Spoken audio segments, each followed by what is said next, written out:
Brochure setup sheet.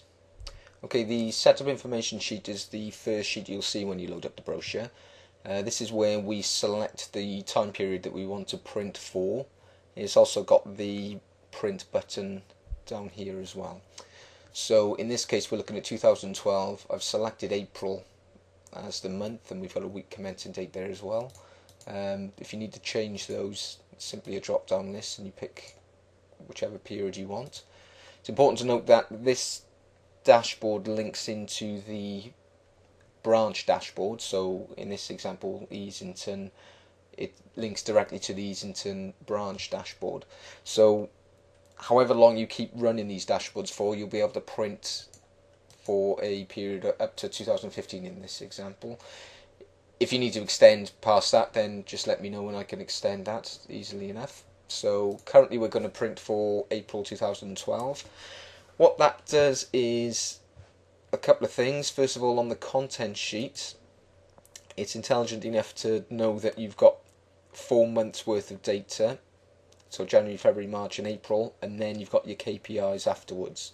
So it knows that in this case April is on page 5, then revenue and cost, the first KPI is on page 6.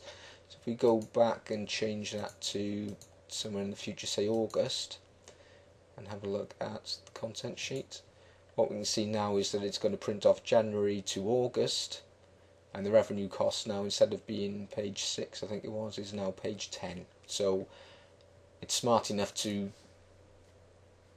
actually change the content sheet, so you don't need to mess about with that. We'll go back to setup.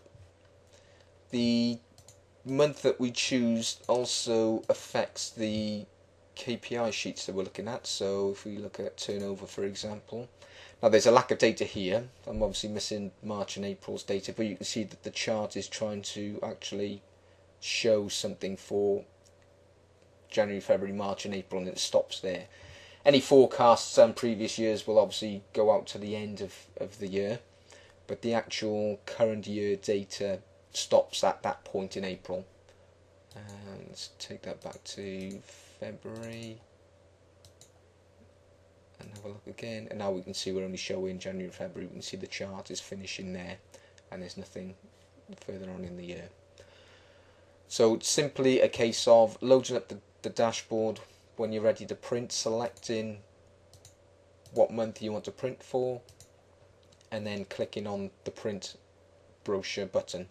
That will send it off automatically to the printer. I believe you've got it set up for A3 and A4, so it should print them all in one bundle, and then just bind them as you like.